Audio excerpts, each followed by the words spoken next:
Yeah. Speaking of prediction markets, yesterday, a poly market bet ended.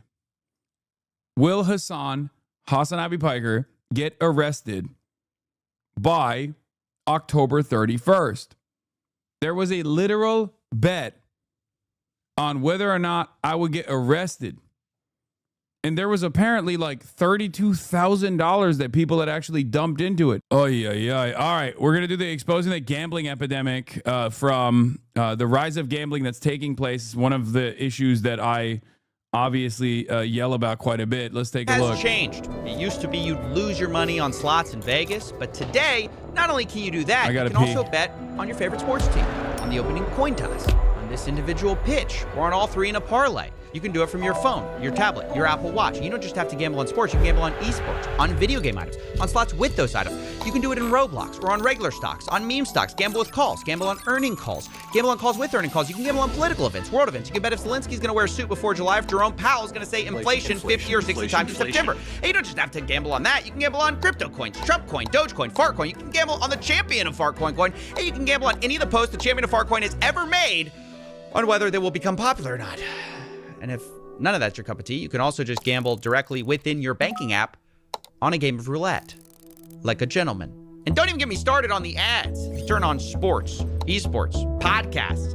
Not even my favorite political show is safe. Shout out to Prize Picks, the best app to fire on sports in the game. You will be bombarded with gambling ads by every famous person you've ever heard of. DraftKings. Sportsbook. DraftKings Sportsbook. Uh-oh. How did we get here?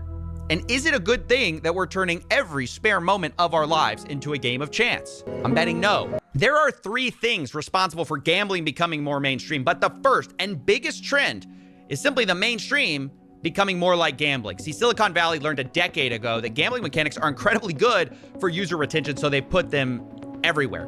Let's say you're shopping online. Well, now you can spin a wheel to unlock prizes. Or if you're playing video games, you can open a loot box, get some randomized items. You can even use those items as virtual currency in a casino we've made a 3-part series about. Or maybe you don't have a problem with loot boxes for adults, but we've also put them in kids' video games because, gotta start them young. Roblox is the largest game for minors, and they are stuffed with randomized loot boxes. But even if that's fine for you, what about the third-party websites which, against TOS, allow full gambling based on a kid's game? And yes, there are actual kids gambling on these apps. Right, I just won a bit of profit there. I had 200 Robux. No, I had 200 Robux in profit, 100 Robux in profit, but I lost them. But I had 50 Robux and I lost it, and I thought I got 50 Robux again. So on this, mine, what I'm gonna do is buy 40 crates now. No, not 40 crates, but like 44 crates. Let's go. We're in profit. Let's go.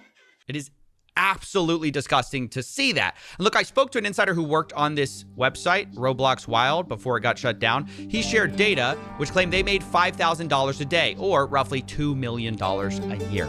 Thankfully, this website got shut down, but third-party gambling sites still persist because copying casinos makes a ton of money. And that's why we've been putting it into everything, including our politics. Prediction markets are the answer to the question of what if we could YOLO on election results and world events. The biggest websites are Polymarket and Kalshi, which have exploded in popularity during the American election cycle. And they are straightforwardly getting promoted. And I can't tell if this is like a direct deal that they have with CNN and whatnot that is like an undisclosed ad or whatever's going on, but they're getting promoted and normalized by CNN. Harry Emden is literally going to Polymarket and Kalshi. I think Kalshi more so than Polymarket. Whenever they talk about like analysis, it is a horrifying reality we live in, where virtually every facet of our existence is dominated by gambling. Everything. It's so pervasive. It's so up. And it's yet another glaringly obvious example that our administrators, our government, our regulators do not care about our well-being at all. Gambling has such a corrosive influence, and yet for some reason there is no restraint on this side. None whatsoever. And it's basically left up to the individual. And I say this as someone who is also operating a media company, I guess, if you want to call it that.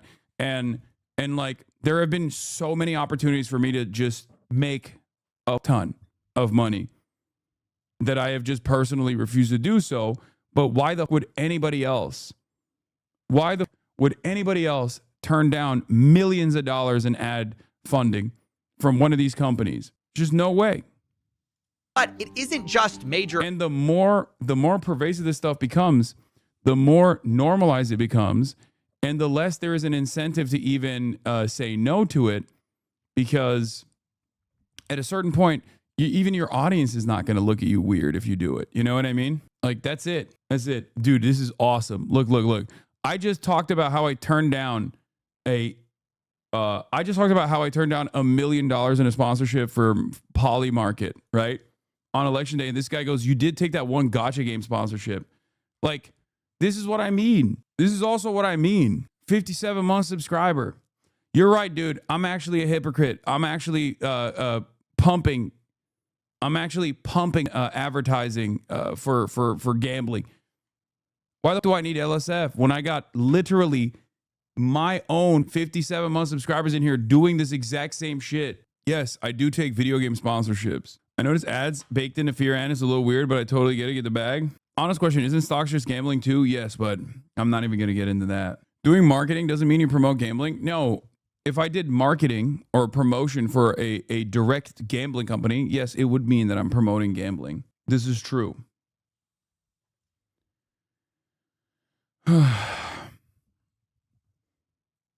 I do not. And even when I took on the Chinese game sponsorship, I didn't even know that there was a gotcha component associated with it at all. Don't read chat about this, man. K Bono, literally. Yeah, I know. This is events that attract bettors.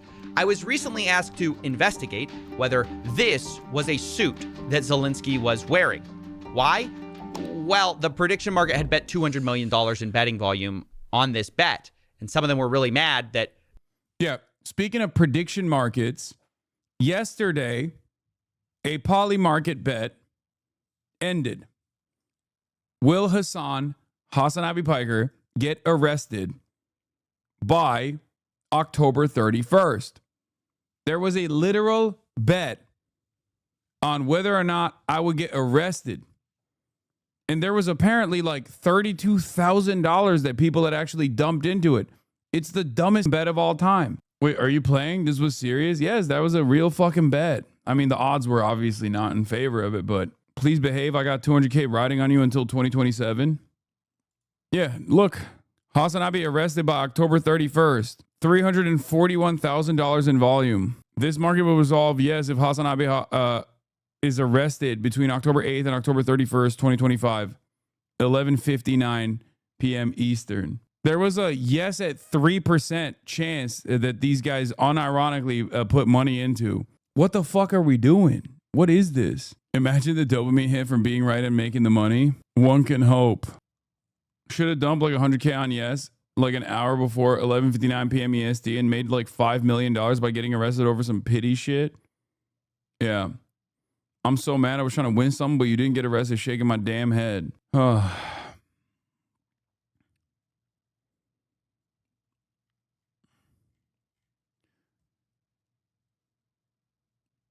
I just like, I don't know. I think it's like, this is a sign of devastation. I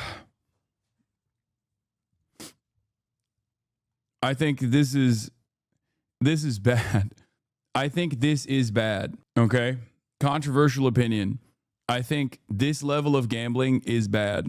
They decided, no, this is not a suit, I guess. Whether you think it is or not, the volume of betting here is insane. And one reason for that is because these companies are exploiting loopholes that allow betting even in states where normal gambling is illegal. Because these companies say they're not a casino, so they don't fall under the same rules, which is why instead of having to be 21, you can now gamble at 18 on prediction markets. And while there have been legal challenges to this, both of the major companies, Kalshi and Poly Market, have recently brought on the president's son as an advisor, making it hard to see how they're gonna be meaningfully regulated. Meanwhile, all the major betting apps are busy launching their own prediction market copycats to get around the same weak rules that we still have regarding betting. And don't even get me started on the other loopholes that are out there. Have you ever heard of the TikTok of sports wagering? This is Cheddar. We're building the TikTok of sports wagering. Legal in 20 more states than DraftKings. Accessible for 18 to 21-year-olds. Live, in-game, micro betting. Swipe to predict every moment of every play. I'm going to stop you right there. If you missed it, Cheddar is a new startup trying to combine DraftKings, TikTok, and Tinder features into one app. And one of the things they brag about is they're allowing 18 to 21-year-olds as a competitive edge. Guys, can you believe the untapped market of teenagers for gambling? Now, to be fair, Cheddar has not launched yet, but this is obviously the future we're heading towards, turning everything into a maximally... Dude. Everything is dog shit. Cost of living is exploding. People can't even dream of a better future. And then these different platforms are basically saying, oh, by sheer virtue of luck, you can potentially get some disposable income. That's what they're selling you, right? And it's also a deeply addictive version of entertainment. And they're increasingly gamifying and I guess turning into gambling every single facet of existence. And not a single person thinks this is bad. Like, I am not guided by religious morality in any way, shape, or form. Okay? I have my own vices. I also enjoy gambling on my own time. Every now and then I do it. But I think there needs to be severe restrictions and severe regulations around this sort of stuff. And I also can't understand how people don't look at this and go, this is cyberpunk. Like, this is the future dystopia that we envisioned. It might even be worse because we don't even have the cool technological advancements. All of the advancements are about extracting what remains in your fucking wallet at the end of the month, or saddling you with even more debt, selling you a dream that you could potentially prosper, knowing full well that you never will, and you will just have a lifelong crippling addiction. It's so devastating. I can't imagine the harm this causes on developing brains as to just be around most drugs. Plus, it ruins your credit. Yeah. It's just so sad, dude. I don't know. I don't know what to say. And I feel like I feel so lonely criticizing this stuff too. I'm glad that CoffeeZilla made this video, but like by and large, because a lot of the guys that are in the sphere of entertainment that we're in only simply care about like making money, you can't really even have a conversation about this sort of stuff and be like, yo, don't you think this is bad? It's kind of like with Saudi Arabia, right? Like, I told people not to take the Kingdom of Saudi Arabia money, and they were dropping fat bags a couple years prior. And I explained to them why it's bad. And nowadays, that conversation is not taking place any longer because they've already bought so many institutions. They've already purchased so many normalizing factors at this point that they can engage in sports washing and no one even looks at it the same. Like the last marginal remainder of institutional scrutiny or social pushback against doing that sort of thing is just gone, you know? It's just gone. How is Saudi any different than China? Brother, I'm not even talking about people flying to Saudi Arabia. First of all, that's a ridiculous comparison to make. And secondly, how Saudi Arabia any different than America is a better comparison than China in this circumstance. And secondly, there's a difference between getting money directly from the Kingdom of Saudi Arabia to promote the Kingdom of Saudi Arabia and like whitewash a lot of the fuck shit that they do, as opposed to literally just going to Saudi Arabia on your own volition if you want to do so. Okay? But it's that kind of thought terminating, hypocrisy fishing, stupid ass counterpoint that also allows people to feel comfortable about this as well. That's what it is. It's another one of those like, I don't know. It's just that everything sucks. I don't know how else to broach the subject here.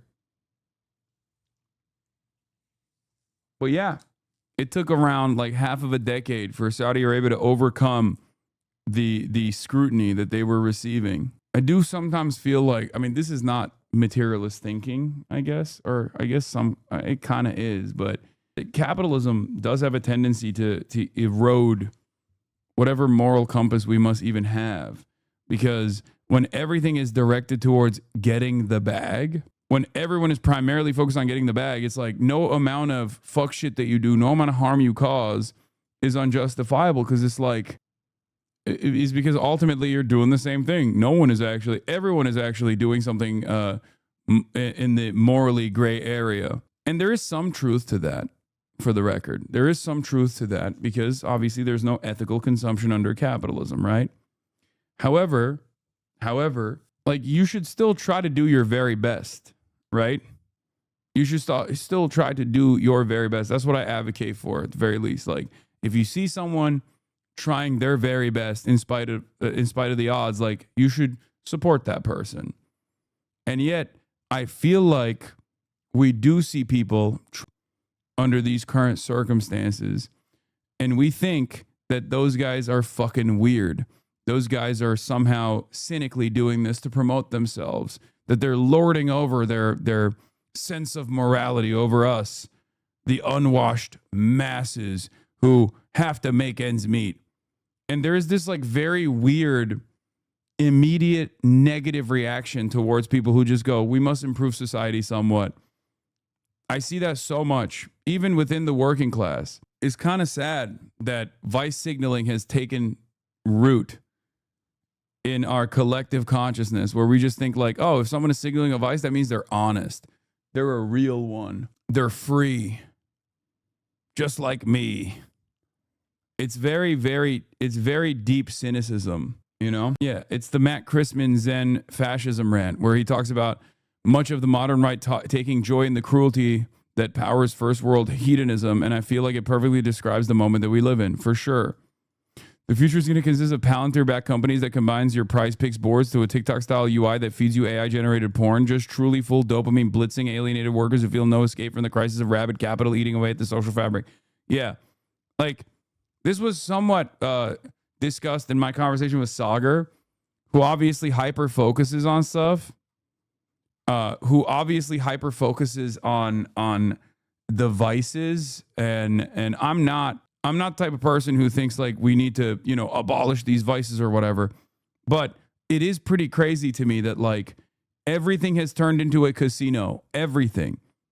Because a casino is the maximalist version of what takes place in the stock market under capitalism, right? It's just the dopamine blitz is very real. You're a worker. You go to your shit job that you never thought you would actually work at. You had dreams of something higher, something more impactful that you were going to do, but obviously you had to put that dream aside. Why did you have to put that dream aside? Well, because you went to college, and in the process you took on $200,000 worth of student loan debt, and now you have to pay those debts because college is over. So you take on this bullshit job that you don't actually like, or you have no autonomy, right? And you are losing your sense of purpose in the world. Part of the reason why you're taking on this job, aside from paying that student loan debt, is so that you can have a roof over your head. 50% of your salary is directly going to your landlord, okay? And you have no control over that process either. You have no assurances that your rent might not just skyrocket at any given moment once your contract is up. So you just go to work, okay? And then maybe you have a little bit of time for yourself on the weekend. And in the little bit of time that you have on the weekend for yourself, you want to max out on the fun. And there is an endless, vast network of porn and gambling, and maybe some drugs as well on the side. You don't have to fly out to Las Vegas to consume this stuff. You don't have to fly out to Las Vegas to enjoy these things. You can now do it from your phone. It's in your pocket at all times. The very same device that allows your boss to basically control you after your workplace, to demand things from you, to improve your productivity, even outside of work hours, is also the very same device that you rely on to max out on your dopamine receptors and fry them. Everything's computer, everything's casino. Boring, been there, done that. Boring, stay at home and read the Bible. I mean, that's another fucking opiate, but we're not going to get into that. It's just slowly but surely you lose autonomy. You lose control over your life when you think you have control over your life. The reason why you do the gambling stuff is because you think maybe one day I'll hit it big. Maybe I'll hit it big in the short term so I can have a little bit more disposable income. Because that's usually the entry point, right? You don't start the gambling because you're like, oh, I heard that it actually is very fun when you are constantly trying to figure out whether you're going to win or not, even though that is how it works physiologically or psychologically. It's the anticipation that is giving you the rush of adrenaline. That's how they hook you, rather. But the initial purpose of it is because you think, oh my God, maybe I can make a little bit extra money so I can buy beers for me and the boys, you know? And that's what it is. Have you never gambled? If so, did you enjoy it or hate it? No, I gamble from time to time. I have a very strict process for how I do it, but I do it at a casino. I do it in Las Vegas, okay? And before you say, oh, well, you're rich, so you can do it in Las Vegas, I have to do it at home on my phone. First of all, I can also still do it at home on my phone, regardless of my current financial status. And I was doing it when I was broke too. I do not engage in sports betting, no. And the reasons for why I don't engage in sports betting is because I'm not interested in it. I'd be shaming my friends that gamble and call them parlay goblins. That's actually a good take. It's a commodification of hope when employment and income is disappearing. Yeah. The strict process. What's my strict process? Ask Yahya Sinmore. My strict process is I have a amount of money that I am willing to spend that I set ahead of time. And obviously in my current situation as someone who's like an influencer and whatnot, like I get comps in general. So I adjust the comps to however much I'm willing to spend. But even before then, even before I got comps and shit like that in Vegas, I would always have like whatever amount that I had that I would spend. And if it goes out, if I'm done, I'm done. If I win, then great. If I don't win, then I don't feel too bad because I was like, this is money that I'm basically lighting on fire anyway ahead of time. That's my method.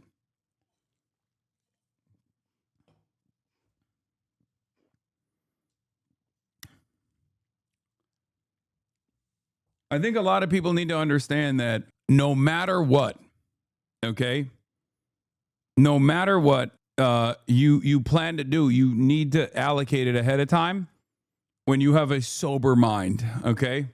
When you're not in the gambling environment and the gambling mindset. You'll never hit it big like that. I know, because that's the whole point. Because I see it as a form of entertainment. A form of entertainment that I'm willing to burn capital on. And the amount of entertainment I derive, whether I win or lose, is dictated ahead of time, okay? The reality of the matter is you never gamble to fucking win. You're always going to lose. Always. And even then, you can still lose if you're Donald Trump, who bankrupted a fucking casino, which is crazy. Addictive gambling product. It's sports wagering with the pace of a slot machine. Yeah. Isn't that the most dystopian thing you've ever heard? We're trying to turn sports betting into... What does this sound think of CoffeeZilla? He is my GOAT. Undisputed champion. To slot machines. I mean, the funny thing is this whole product is built around yet another loophole called a sweepstakes casino. And that's... How do you wrestle being pro-sex work in a system that uses sex workers in the most vicious ways to hook the working class into remaining servile? It's the exact same principle that I have for gambling. I'm not in favor of the abolition of gambling. I'm in favor of heavily regulating gambling. I'm never going to be an advocate for the abolition of any vices whatsoever, the prohibition of any sort of vices whatsoever. Okay, it doesn't work. It's dumb as fuck, and I'm not saying that I'm like anti any sort of dopamine receptors getting tickled a little bit. Okay, it's fine. These are some of the joys in life. I'm a normal fucking human being. I'm saying that if left unchecked, this is what you get. This has always been my attitude. Yeah, regulation, or at least in the interim, decriminalization is something that actually helps sex workers. The issue is that there is, due to a lot of strict criminalization around this stuff, there is a tremendous amount of not just regular exploitation that you see in the normal workforce under capitalism, but horrifying crimes that take place, okay, where consent is destroyed in the process. Sex trafficking or violating people's consent beyond the point that they are comfortable with. It's just horrifying. That's what happens in sex work, and which is part of the reason why the conversation always falls apart, because people go, well, that's like you're in favor of sex trafficking. No, I'm not. It's precisely the opposite, actually. They get around the 21-year-old age requirement. Here's how it basically claim that you don't actually need to purchase anything to play, so it's kind of not gambling. In fact, you can get free coins to access their games, but they also have a second currency which you can... Abolition is a generations long goal. No, I'm not in favor of vice abolition anyway. Like, vices can spice up your life. I don't have a fucking... Like, I don't want alcohol to go away either. Like, it's crazy. While there are obviously many negative consequences, like, it would be incredibly boring if we literally created a society where there were no vices whatsoever. It would be fucking insanely boring. It doesn't work anyway. Historically, people have tried prohibition. It literally doesn't work, okay? All it does is make this, all it does is create this like robust black market that is filled to the brim with criminals. Bro hates fun. He's a leftist. No, I'm a pro-fun leftist. That's probably my number one difference from the way leftists present themselves online, I would say. The point is so those vices are not like, the addictive vices are not life-destroying, okay? Or significantly life-altering.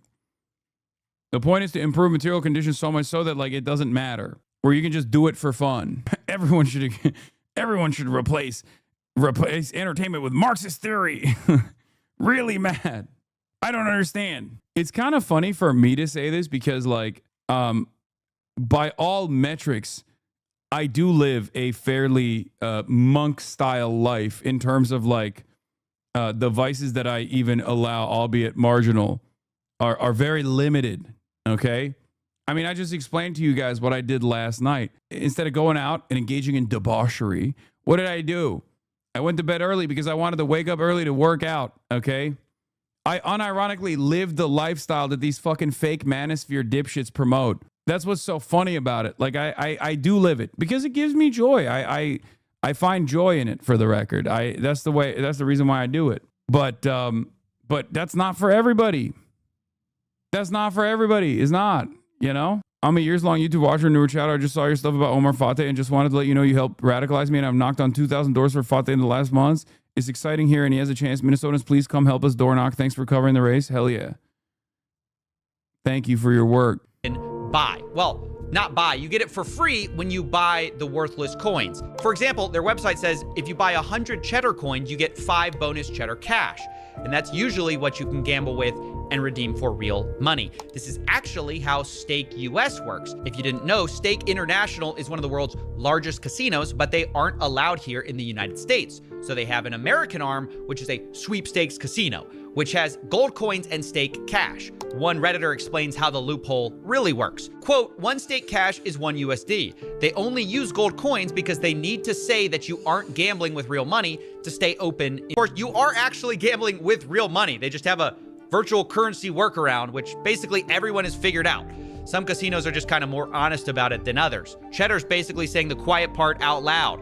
They're going after 18 to 21-year-olds with TikTok, Tinder, sports betting at the pace of slots. And by the way, people are betting on their success. They're actually in a cohort of startups invested in by a Silicon Valley investment firm called A16Z. But if you think that's a bad idea, now let's talk about banks and gambling. I recently made a video on Yada, which was a fintech, which is a complicated story. We've done a ton of work on here and here.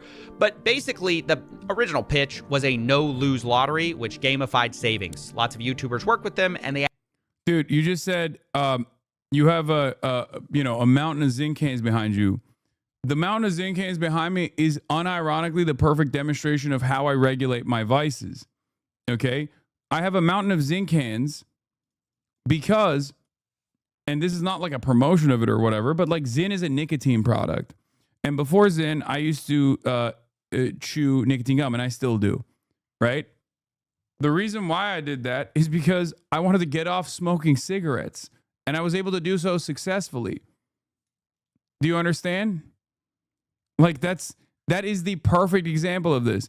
Tobacco is far worse than just straight nicotine. Even vapes that give you straight nicotine are far worse than the chewable version of the product or the lip pouches. So it is a perfect demonstration of how I do actually regulate my vices. I try to limit it to the least consequential, to the least damaging version of it. I never said that I actually don't have any vices whatsoever. I have plenty of addictions. I have a very addictive personality. Nicotine is a tame vice. I doubt very many rich people limit vices to nicotine. Wait, what? Your addiction is pumping iron? I mean, that's also true. I have a very addictive personality, and a long time ago I realized that like I should focus my addictions on things that actually advance and improve my life.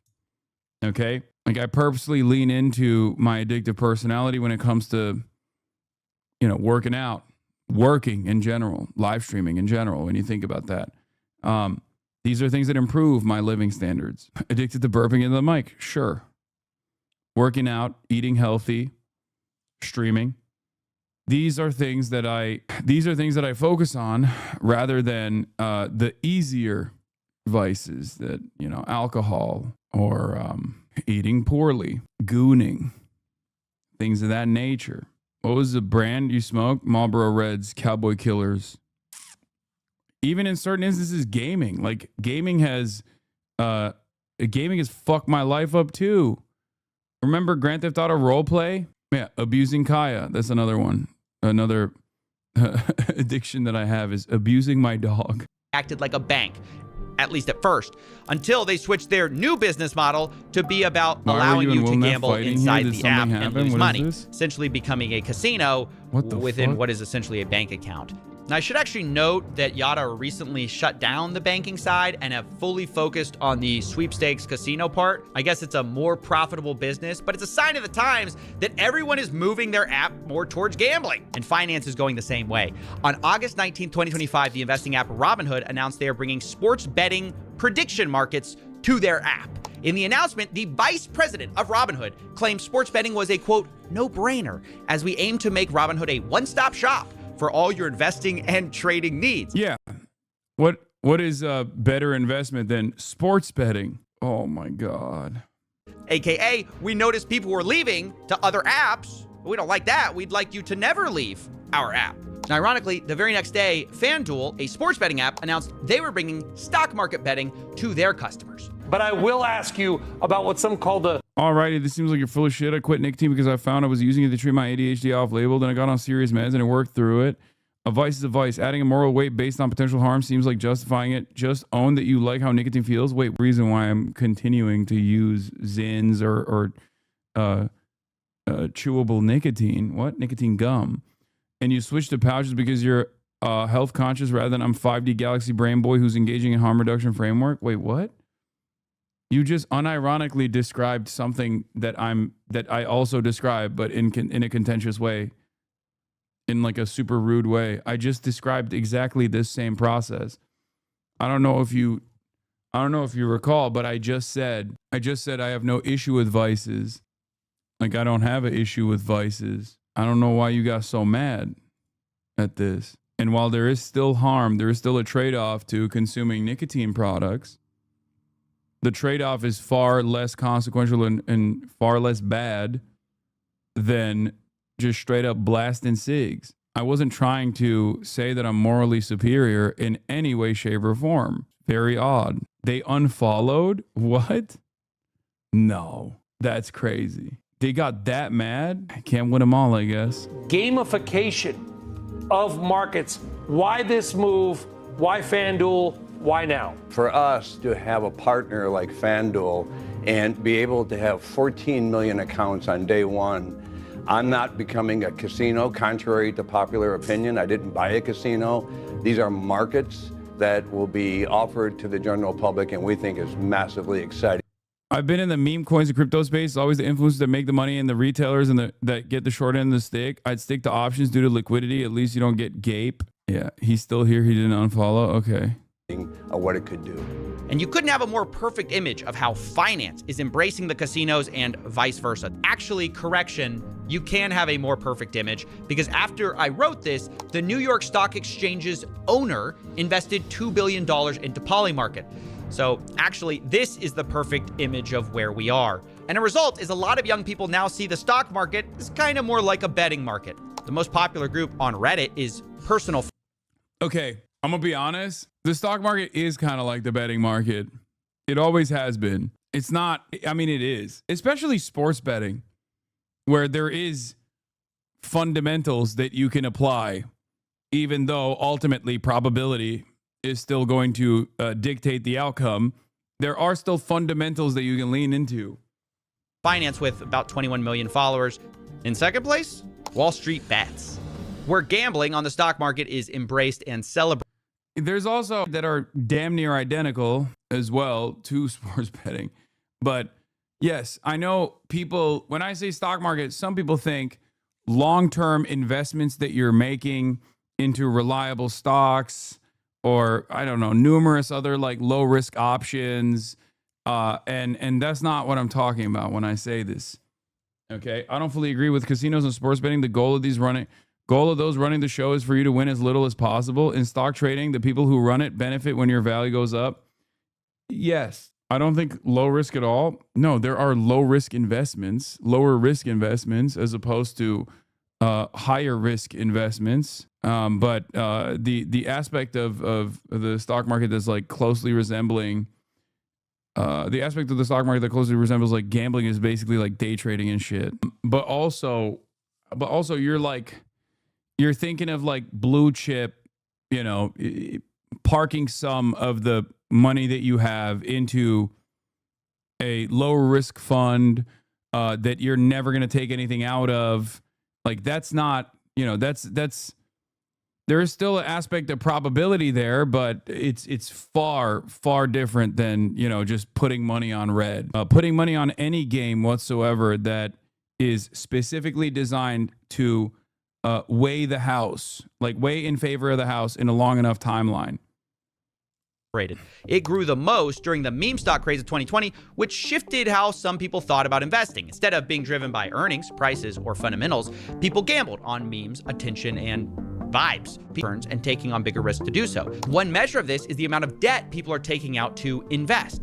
Margin debt is at an all-time high of $1 trillion, which even on an inflation-adjusted basis is near all-time highs and up 5x over the last few decades. Not only that, the rapid growth of zero-day options by retail traders is also a telltale sign. It's grown 5x in volume over 5 years, showing that people are trying to gamble more. Zero-day options are the stock trader equivalent of red or black at the casino. Fast action, massive wins or losses on a single day. But if the stock market is America's casino, then meme coins are basically the back alley bookie who will break your legs. Bigger price swings, faster action. Meme coins are even more degenerate. Okay, this is a perfect example. Dude, I should have just kept the video playing. He just described it perfectly. Than meme stocks and pump and dump usually within a single day. Among the people who trade these, pump.fun is the leading destination as the one-click launchpad. Anyone can make a meme coin in seconds, and there is no value in it other than the expectation that someone might be more foolish than you and buy at a higher price than you did. And of course, Pump.Fun is happy to take a cut and make most of the money. Most traders will lose, but now you can also get a cut if you're a content creator who pushes one of these coins. We've seen the same thing from launchpads. There's an inherent difference, though. On principle, you're investing in a company, or that's how it used to be. Your investment is supposed to help the company improve. Before the financialization of the economy, it was good for society. I think we could have figured out a better funding vehicle for these companies in general.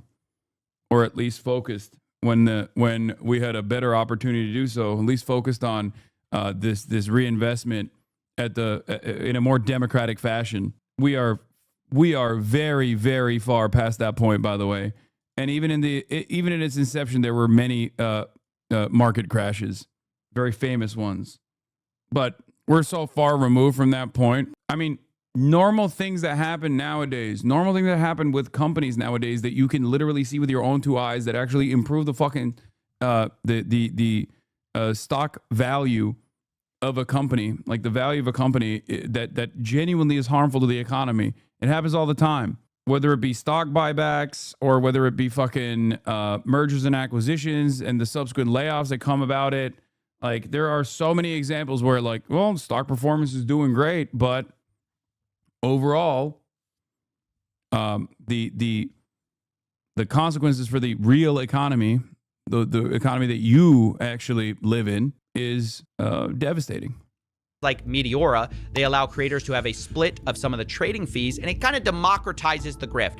Now, anyone can farm their followers and fans for money. You don't have to be particularly sophisticated. Trump made millions of dollars in fees with Trump meme coin without ever selling. He just farmed the fees. And to be clear, this money doesn't magically appear. It's being siphoned away from regular people who mostly lose. It creates a sad ecosystem where most creators are racing to the bottom for attention to get their audiences to pump their worthless coins, leading to a predictable spiral where most are scamming, rage baiting, or otherwise trying to shock each other into becoming the biggest grift of the day.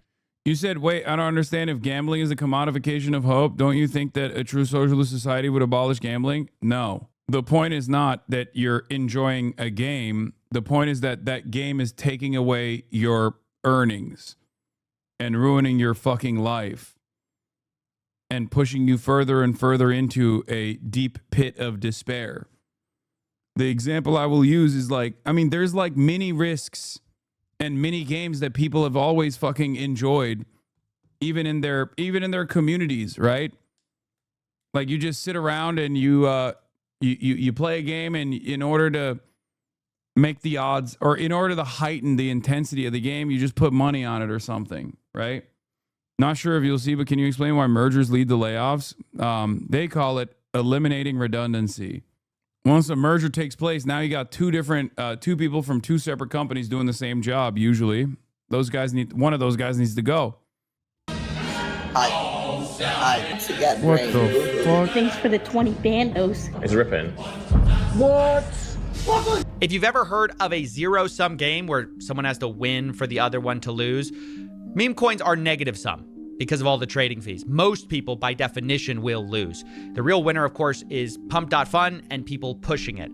According to one analysis, they've generated revenues of over $800 million for themselves, while... Whenever you look at this kind of like despicable behavior, turn enough stone and underneath you will find Nazis, okay? You look at all this degeneracy and you start turning some of these stones, and under one of those stones, you'll always find a fucking Nazi at the heart of it. Almost none of the traders least racist kick streamer made significant profits. According to one analysis, 0.4% of all traders will ever make over $10,000. So almost no one. And look, the reason we're going through all of this is to explain the many ways that gambling is no longer just about slots, cards, brick and mortar casinos. We've injected it into every conceivable aspect of our lives, and that has two effects. One, it's inescapable. You cannot avoid gambling by avoiding Vegas anymore. It's literally everywhere. And then two, it's also harder to understand and study because most researchers are studying like casinos, sports betting, but so much of gambling is not that anymore. So as we get to the numbers of this stuff, remember, everything's going to be an undercount. But it is still important to talk about those casinos, and that's where we're going to shift now. Starting with the biggest trend that has happened for these casinos, and number two on our reason, which is sports gambling becoming legalized. Rewind the clocks for a second back to 2018 when the Supreme Court overturned a federal ban. At the time, basically, you could only sports bet in Nevada. But after this, you can see in a few years, we've completely flipped on the issue. Most states now allow sports betting. And along with that, the advertising budgets for these companies is absolutely enormous. DraftKings, FanDuel, Underdog, Prize Picks, they've spent hundreds of millions of dollars getting celebrities and influencers to push their product every year. And man, has it worked. As I'm writing this, the number one sports app on the App Store is not sports. It's not ESPN. ESPN and the NFL are second and third. The number one sports app is actually top 10. Half of those apps are sports betting, which is insane. There are two reasons for this. Obviously, one, hundreds of millions in advertising. But the second is what are called inducements, which is when these apps will incentivize players to download them and place a bet, sometimes literally offering what seems like free money. It's got an NFL offer. Don't play with me. We just turned $5 into $150 in bonus bets. New customers bet $5, get $300 in bonus bets if you win. New customers get risk-free bets up to $2,000. Now look, the reason casinos do this is kind of obvious. If they can make you place one bet, they're more likely to place the second, third, and 100th. But even setting aside the fine print of these weird offers, does it not strike anyone else as weird that we're allowing gambling companies to give away free stuff?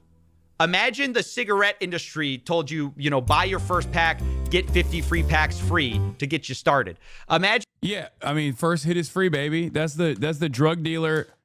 That is quite literally the drug dealer method. Something to consider. I wonder why. Yeah. Budweiser said, shotgun one, they'll send you a case for fun. It's insane. And yet, that's exactly what these sports betting apps are doing. It's the lifeblood of how they get new players. And once you're in, these apps will also cater to their biggest players, biggest losers, called VIPs. They will send them gifts as they spend their life savings. And there have been multiple lawsuits actually about this. And to make it worse, if you do the opposite and you actually win too much on these apps, they will try to limit your betting, as one investigation found. If you show any real ability to effectively handicap a game and beat the sportsbook, they will limit your bets and essentially kick you out of the sportsbook. They will not let you win. Can you talk to me a little bit about how sportsbooks treat you once you start winning? They don't want to accept your bets. Yeah, it turns out the casinos actually hate the exact player that's featured in all of their advertisements, the guy who actually wins too much money. Which is actually so crooked when you think about it, that if you're one of the few people who achieves what they're promoting, they actually don't want you. Now, as I was writing this story, another massive scandal actually broke in the sports betting world, which is even more corrupt than not allowing winners. But as you now know, individuals such as Chauncey Billups, Damon Jones, and Terry Rozier were taken into custody today.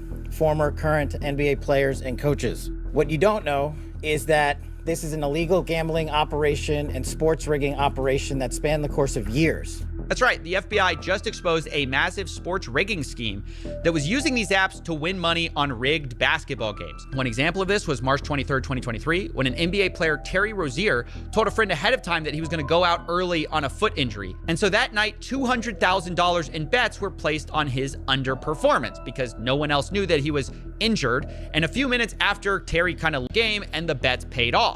A few days later, Terry Rozier and his friend allegedly counted the money at his house from the fraudulent wagering scheme. And this was one of several rigged games the FBI alleged, but the media was quick to point out this isn't even the first time someone was caught doing something like this. Jonte Porter, who played for the Toronto Raptors, has already pled guilty. He's already pled guilty. He's awaiting sentencing for doing just what Rozier and Jones are accused of. So this train has already left the station, Laura. And I have to tell you, when Jeff Teague, an NBA player, says, oh, there's betting everywhere, it is everywhere. I've done ads for DraftKings. LeBron James has done ads for DraftKings. In fact, ESPN, when they were reporting this story this morning, they're having programming, people talking just like you and me, talking about this scandal on the press conference the FBI was giving. And underneath them on the ticker was an ad for ESPN Bet, which is ESPN's own sportsbook. Yeah, the irony of all of this is that the same people who condemn illegal betting going on are simultaneously pushing the sports books, which create the opportunity. And at some point, the producers on ESPN actually noticed it. And see if you can spot the moment they try to fix the sportsbook ad in the corner. You hear a lot about legal sports gambling on this show. The Bussin' Boys, obviously, sports gambling is a huge part of what you do. So we put those all out there as a preamble because it might be in the back of people's minds, and we acknowledge that this is a different time and place. However, there is a fine line, not so fine. There is a bold line that obviously has to be drawn. Well, that's a little awkward. You're actually supposed to remove the ad for sports betting before talking about sports rigging. And honestly, we've only hit the tip of the iceberg here because we've since learned these professional leagues are useless at catching this stuff. Turns out the NBA already investigated Terry Rozier before the FBI indictment for that exact game, and they cleared him because the NBA commissioner said there was insufficient evidence. Ultimately concluded that there was insufficient evidence despite that aberrational behavior to move forward. Right. So even with aberrational activity, they had the right game, the right guy, and the NBA couldn't find enough evidence. I mean, the more money that goes into sports betting, the more this will be a problem, and the leagues are clearly not equipped to handle it. But people just look the other way because the money's too good. And I want to now address the size of these betting markets because they're absolutely enormous in ways most people don't understand. And to get our heads around it, we're going to look at some survey numbers. One study estimates that 22% of all Americans and almost half of men my age have an online sports betting account. Another estimates that 1 in 4 people have placed a bet on sports and 1 in 5 have placed a bet in the last year. Like with all surveys, there's margins of error here, but the data mostly agrees. Sports betting is very widespread and extremely popular among young men. And for the ones who get addicted, it's financially devastating. One recent study looked at Americans' finances before and after sports betting was legalized by their state. They found that bankruptcy rates rise approximately 10% after legalization. Another paper looked at financial stability, noting that for households that do bet, they spend on average about $720 a year sports betting. And the study found that for every dollar someone deposits for betting, there's a reduction in net investments of just under $1. They invest less, which means their financial future is worse. Makes sense. But this is especially true of problem gamblers or gambling addicts. To be clear, this is not something that affects all gamblers. Roughly 1% of the world population suffers from this. It's more common among people who bet regularly and bet online, two of the things that sports gambling encourages. Problem gambling completely obliterates people's finances and affects more than just the gambler because as they beg, borrow, or steal to continue their addiction, they affect everyone around them. And I do mean steal. Roughly half of gambling addicts will commit a crime, and most of those crimes are to continue gambling, often leading to a spiral where the addict doesn't see a way out, which is why problem gambling has one of the highest suicide rates of any substance addictions. Full stop. I don't get it. You know none of this matters. I didn't say criminalizing is good. I said regulation is good. This is why you have to regulate it severely. We're doing the opposite. We're allowing it to expand. We're allowing to create a system of ease of access for people to do it wherever they want on the shitter. Matters, right? Yeah. You've tried this before with Roobet, CS2, and it did nothing. Yep. No, literally, I mean nothing. Absolute silence. All the moralizing, the anti-gambling, you're wasting your time. Yeah. That's how I feel. Let me tell you a story. A year ago, I was offered $20,000 to do a video by casino. Now, I said no and made a whole series about it, but what I didn't tell you is that later I was offered $1 million to cover my legal fees in an ongoing case. Now, this was offered by a person who said they wanted to remain anonymous, no strings attached, very nice person. They said they wanted to just help out. Sounds great. But then I found out the money was coming from a sports betting company. They were one of the top people, and that's obviously a dilemma for me. I am publicly against gambling, and here this person's kind of privately telling me, well, gambling can pretty much solve all my problems. Pay my legal fees, you know, they're telling me, oh, their company's regulated, it's fine, it's above board. Ultimately, I had to say no. Thank you for the offer, but, you know, in my head, there's no such thing as $1 million, no strings attached. And, you know, obviously, I also can't take $1 million from a sports betting company and then go make a video criticizing sports betting. But it gave me pause and kind of gave me an aha moment that I was missing before, where I started to understand exactly how screwed we. It wasn't entrapment because he probably hadn't done a lot of critical videos on sports betting at the time. Because, for example, I'll tell you right now, there's mad people in Vegas that fucking love my shit because I have taken the task stake.com, right? Why would people in Vegas like that I am very anti-online gambling? Well, because obviously the ready availability of online gambling and crypto, unregulated cryptocurrency-based casinos is competition. And the same goes, I'm willing to bet for that guy. That's probably what happened. We are. And this goes into our third reason gambling is winning. The casual way these casinos can throw around life-changing money for any normal person is why the data will never fix this.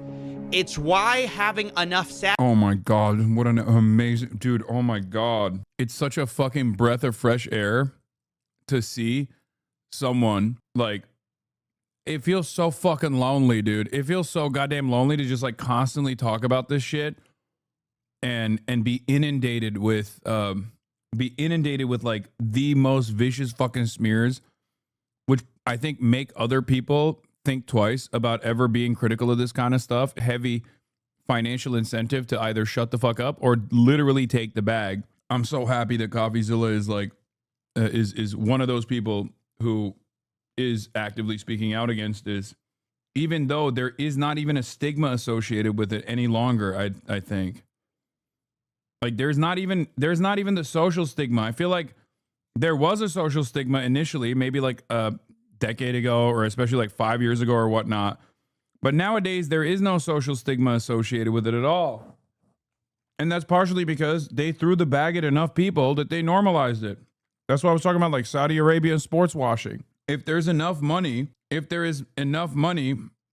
these forces will inevitably make their way. They will inevitably make their way into normal society by just basically paying for it, by paying for the PR.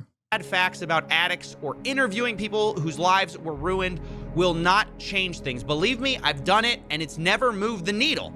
To be honest, it's not even debatable that gambling is kind of bad for most people and life-destroying for a few. Even the industry kind of admits that. But the reason gambling is everywhere in spite of that is there is too much money in the game benefiting the people that make the final decisions, right? Think about the states with tax revenue, the casino profits, the influencer payouts. There's a small group that gambling is incredible for. So incredible, it basically defies logic. I'm talking billions of dollars in profits. And if you want to understand why gambling is everywhere, you can't just look at the statistics. You have to look at the money. And I want to show you exactly how this works with an example. This is Matthew. He's better known online as Nadeshot, and recently he took a gambling deal with an offshore crypto casino. And when he first talks about the deal, I want you to notice it's a little strange. He almost seems hesitant. Boys, we just partnered with Rootbet, and before I say anything, don't gamble, okay? You will lose. I promise you, you're gonna lose. But that's why I partnered with Rootbet, so they can pay me to gamble. So even when I lose, I'm still gonna lose. Yeah, it's pretty weird to hear someone say, don't gamble, guys, while announcing a partnership. It's not weird. That's the Trainwrecks method. That Trainwrecks paved the fucking way with that. He literally paved the goddamn way with that, man. As the train strat. Yeah, I have it. I have the, yeah, I mean, there's the spam. Get it twisted. Don't get it twisted. Don't get it twisted. I still have a card that I carry with me in my fucking wallet. Where is it? Where's my Trainwrecks card? I literally carry this shit with me everywhere I go, bro. It's not even a joke. Wait, where the fuck did it go? Oh my God. Did I lose it? No. I need to get it laminated, honestly. It's been years, dude. I have had this card in my wallet for years. When I go to Las Vegas, the first time I ever made money at Las Vegas was when I fucking actually tried to do, what is it called? The slots. Something I never actually took enjoyment out of because I think it's just like it's not something I can touch. There's no tactile tactile reward at all. So I don't really fuck with slots like that. But the only time I've ever made money in Vegas was when I would hit the slots with the Trainwrecks card on top of the button. But yeah, straight up. There's colors, sounds, and shit. It's great. Nah, it's not for me. With a gambling company. Nadeshot implies that he may lose money, but in fact, he later admits that it's the most money he's ever been paid. This is the biggest partnership that I've had in my entire career. No hesitancy, the weirdness of this video is because Nadeshot knows pushing gambling is kind of bad for people. He said so in a podcast a couple years ago. I definitely think that people streaming on Twitch, all the crypto betting, certainly incentivizes younger kids to be more interested in crypto gambling. Like, I know personally people that should not have been gambling online, but because it's so easy to gamble with crypto, they did it when they could not afford to do it, and it has not worked out well for them. Right. Nadeshot knows personally it's bad.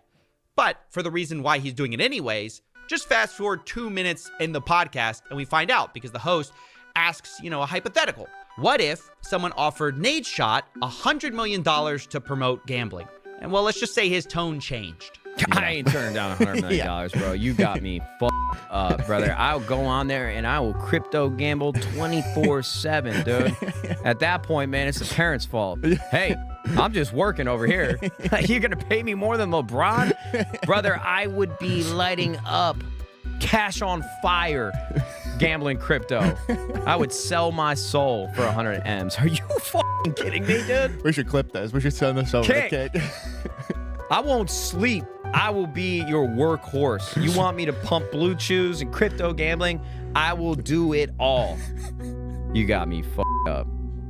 Them kids, dude. Fuck them kids. Look, I'm just going to say, you can say he's wrong for saying that. He's a bad person for saying that. But the reality is, this is why gambling is winning. The casinos have so much money, they are buying people's souls. Even people who kind of admit gambling's kind of bad. Put enough money on the table, and Nate Shot says, hey, fuck them kids. And by the way, speaking of fucking them kids, let's talk about Drake. W's in the shot. Yep. One of the biggest unending, unlimited fucking torrent of mass smears that I have received has come from the company that CoffeeZilla is talking about right now. Let's be real, 99% of leftists would do it. Dog, you are literally talking to a leftist who did not do it. Fuck you mean? I love that when people go, oh, you're rich already. Dog, who the fuck do you think the people who take these gambling deals are? You think it's fucking no-name motherfuckers with like 8 people in their audiences? No, it's the top fucking content creators on the platform, dingus. Like, you're literally talking about Drake. The motherfucker has a goddamn actual commercial-sized airplane for himself. XQC Trainwreck's like, what do you mean? Oh, you're rich already. It's like, yeah, that's the reason. Yeah, because famously, you know what rich people love? Not making more money. You guys are so fucking stupid. Like, what do you mean? Yeah, you're not wrong. It's much easier for me to say no to this shit. Except these are the kinds of people that they're giving money to. They're not giving it to fucking regular Tom, Dick, and Harry with like 13 people watching. These are already rich people. That's the whole point. It's so funny because it goes back to the same cynicism that I always talk about. It goes back to the same cynicism. It's like, oh, well, it's easy for you to do. Yeah, easier for me than you. But they're not giving you $100 million, brother. They're not offering you tens of millions of dollars, you know? Also, on top of that, the people that they're giving contracts to are wealthier than I am to begin with. So they extra don't need it. They're just doing it because they weigh out the repercussions, not the moral ones. I don't think they give a shit about that much, but they weigh out the potential backlash that they could receive from their audiences. And over the years, they realize like there is no backlash. It doesn't fucking matter. You just slot yourself into this comfortable part of the internet and you just pump right-wing shit all the way, and then you basically retrain your audience to be more open-minded to this sort of thing.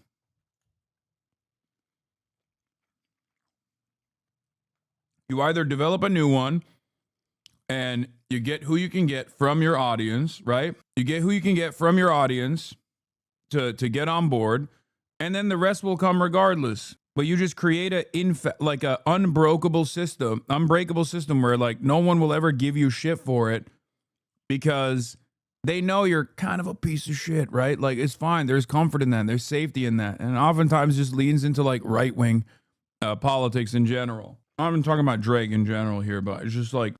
It isn't just streamers or influencers taking deals. It's the biggest rapper on the planet. He signed a reported $100 million deal recently with Stake, the crypto casino, which is wild. There's really no endorsement deals like that anywhere else that hit those kind of numbers. And just like Nate Shot, even though he's taking the money, gambling isn't for everyone. Recently, he posted an $8 million loss, saying, gotta share the other side of gambling.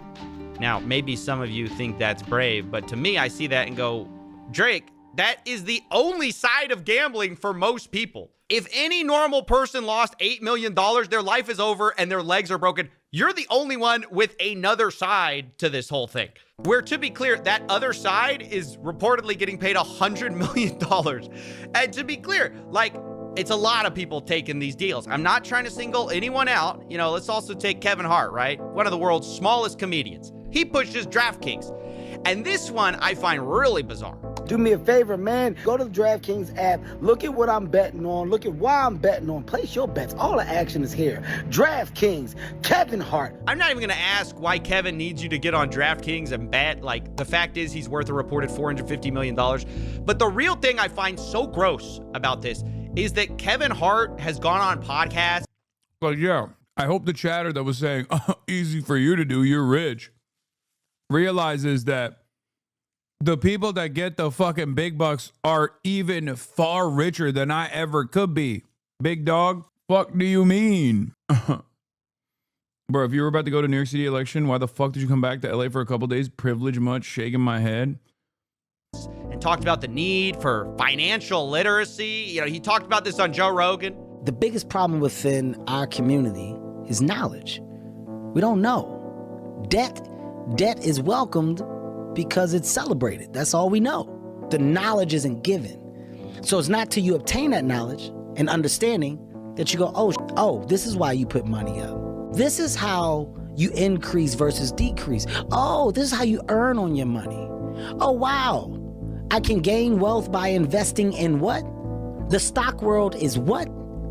How many people partake in the stock world? And is there a part that isn't necessarily gambling? Is there a low risk part? The information isn't there. Yeah, Kev, maybe the information isn't there on the stock market part, which isn't gambling, because you're too busy telling them about actual gambling. Understand that Kevin Hart is not just a guy who sometimes talks about it on podcasts either. He has a whole partnership, an actual partnership with Chase Bank, where they ran a campaign to improve financial literacy. But then Kevin goes on the side and he's pushing DraftKings, which preys on people's financial illiteracy. And while we're talking about small comedians with big bank accounts, let's talk about Joe Rogan too. And listen, I'm not trying to be high and mighty with all this stuff. I know it sounds a bit like that, but believe me, I am eye level with these guys, okay? I'm very short too. You can't tell behind the $10 million studio desk, but no offense is intended here. We got to discuss, though, how the biggest comedians in the world, biggest, smallest comedians, are pushing DraftKings. Didn't Joe get a $250 million deal from Spotify? I didn't realize before this video, like, how many gambling ads he has been running recently. In the month of September alone, there were 11 DraftKings ads in 14 videos. And with Joe especially, it's weird because he's the guy who rants against big pharma's manipulative advertising. If you can advertise, you can. Like, I'll be honest, like, the only exception that I give to situations like this is if you're, like, directly in the, if you're, like, an up-and-comer, or if you're directly in, like, the commentary sphere of the sports side, where, like, you have to sit in front of a fucking studio that has the DraftKings logo in front of it, or ESPN sports betting logo in front of it, and you just don't have any control over it, right? Obviously, Joe Rogan is a little bit different. Like, there is, do you see what I mean? Like, I don't think, like, Jamel Hill has any say over what gets placement on the broadcast that she's on, right? Like, that's the difference. Like, there's a lot of people who are, like, employees or people that want to break into, you know, the sports commentary side or whatever. Like, that's it. There's also people who just, like, objectively don't give a shit. Like I said, I've given up. I've given up on trying to prosecute this kind of stuff. I will admit that. Like, I try to go after the edge cases. I try to go after, like, the edge cases, but, like, sports betting, while I find it to be completely a cancerous influence, to completely have a cancerous influence on American society, you will not catch me consistently talking about it. And the reason for why I will not consistently talk about it or constantly fucking attack people over it, and this was a point of contention that was literally brought up in the crypto casino gambling saga, for the old heads that remember, for the real ball knowers. Even back then, I said, this is virtually impossible to deal with. If you go back, look at my videos where we were talking about stake. One of the counter examples that was often utilized by Trainwrecks and many others and XQC, all these people was like, well, what about sports betting? There's sports betting on this platform. And I was like, look, I don't like that either. But there is virtually nothing I can do about that, you know? Nothing at all.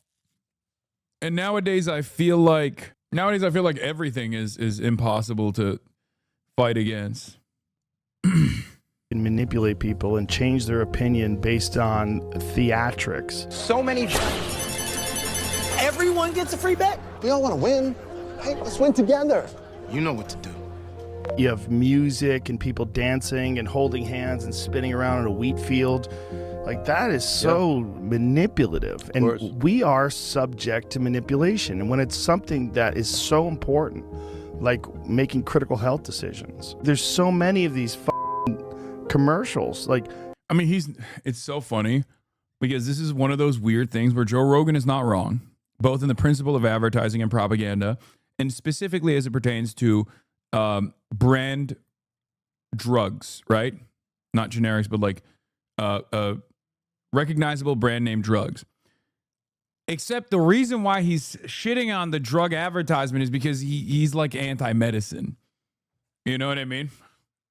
Like, he's not wrong.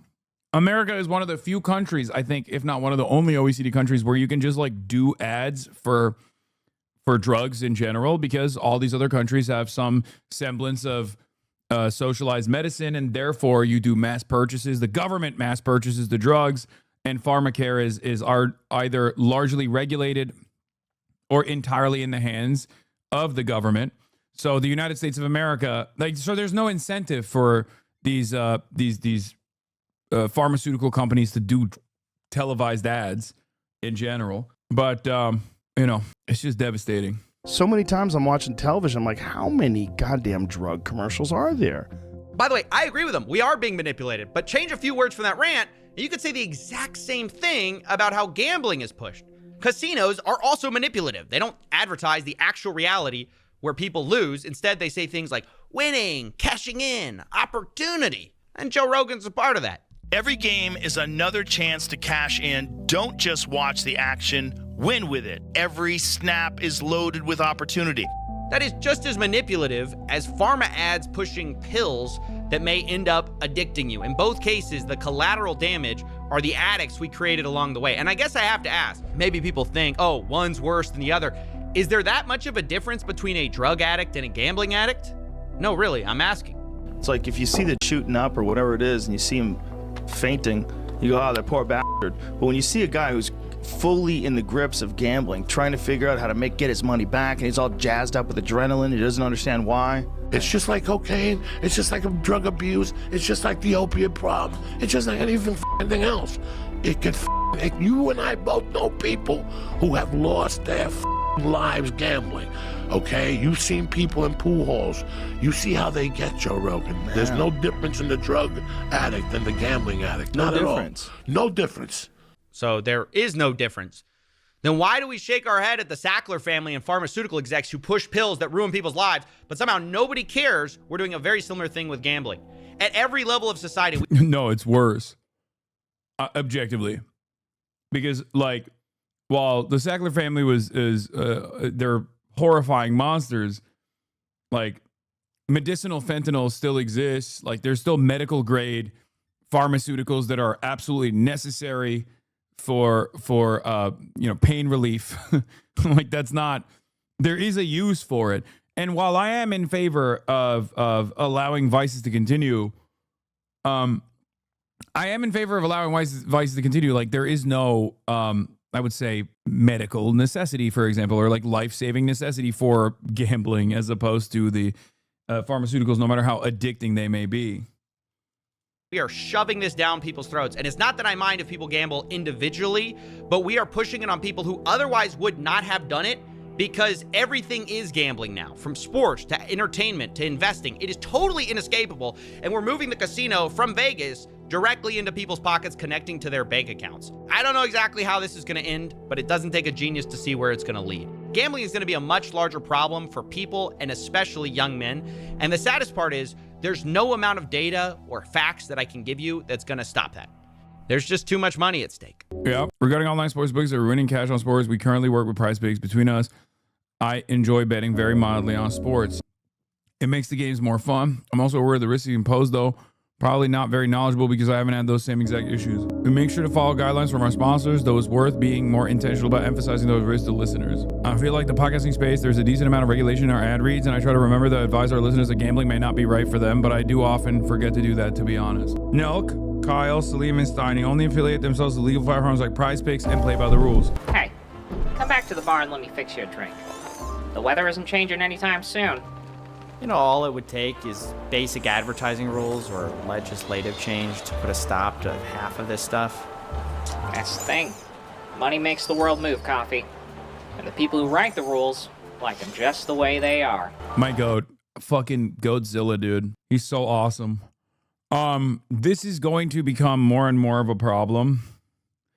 And I think, I don't know. I just don't think there's any solution to it. It is a money printer, okay? And when you have something that is a money printer, it would be like if when we first figured out the extraction of oil from the ground, you know, petroleum. Like when we first figured out that was going to be devastating for mankind, and then we were like, hey, maybe we should think about this. Maybe we should think about it. But then obviously, you know, it didn't matter because we were like, what the fuck are you talking about? There's a tremendous amount of money to make here. And gambling, just like with the oil and gas industry, for example, especially when there's like, with the oil and gas industry, at least there's like there is a reason for why it is a necessity for the explosive growth of technology and all the stuff, right? Whereas with gambling, it's just like a pure vice and it's just for fun and it's just for entertainment, but it's very addictive. I think gambling in and of itself is going to turn into the exact same thing that we're seeing with the oil and gas giants, right? Like people will just go, well, no, this was initially an opportunity to create tremendous wealth, but also at the same time, it's just a part of normal existence and there's nothing you can do about it, no matter how devastating the impact of it might be. And that's the same future I see with gambling. We will never have, I just don't foresee a future where these companies, especially with the current loose regulations or the lack of regulations that make even more money, are ever going to turn around and recognize that they are creating tremendous pain and allow the current governments to take action against them, any sort of regulatory action against them. I think if cigarettes were invented today, we would have never made it illegal to make doctors promote it on television and also tell people that it was good. Genuinely. Because there was a time when people would like market cigarettes, right? And then, I don't know, there was a lot of advocacy groups that decided, hey, maybe that's not such a positive thing. Seems like there are a lot of ailments. Seems like there are a lot of side effects here. Sure. Makes you look cool. And goddamn, does it make you look cool? I'll be honest. Oh, here, look at this. You know, if you were to follow a busy doctor's calls, you'd find yourself having a mighty busy time keeping up with him. Time out for many men of medicine usually means just long enough to enjoy a cigarette. And because they know what a pleasure it is to smoke a mild, good-tasting cigarette, they're particular about the brand they choose. In a repeated national survey, doctors in all branches of medicine, doctors in all parts of the country were asked, "What cigarette do you smoke, doctor?" Once again, the brand named most was Camel. Yes, according to this repeated nationwide survey, more doctors smoke Camels than any other cigarette. Why not change to Camels for the next 30 days and see what a difference it makes in your smoking enjoyment? See how Camels agree with your throat. See how mild and good-tasting a cigarette can be. Isn't it crazy? Yeah, I love thank you for smoking. That's how I feel, by the way. Look at CoffeeZilla's face. That's me every day. Do you really think it's worth all of this, though? Like, just for a little more money? Hey, you said it yourself, didn't you? It's not just a little money. So, like alcohol? What are you talking about? Is there fucking advertisements of doctors on television being like, alcohol is good for you? 9 out of 10 doctors of all different backgrounds in medicine Suggest Bud Light. Like, the fuck do you mean? No, but it is really normalized and cause a lot of harm. I know, brother. I know. I don't drink like that anymore. You know, I know. I didn't say we should prohibit smoking. I wasn't in favor of smoke prohibition either, cigarette prohibition either. And nor am I for alcohol. Just heavily regulated. That's it. Money. It's a lot more money. If people would sell their soul for $100 million, well, imagine what's... You don't drink, you don't smoke, are you a fucking loser? Yes. Literally, yes. You know, maybe it is time for that drink. You're gonna tip this time, right? My goat, my goat, my goat. Great video. Ooh, it's crazy to me that we don't let professional athletes bet on sports, but we let politicians invest in the stock market. Incredible take. That's awesome. Technically, that's also illegal, for the record.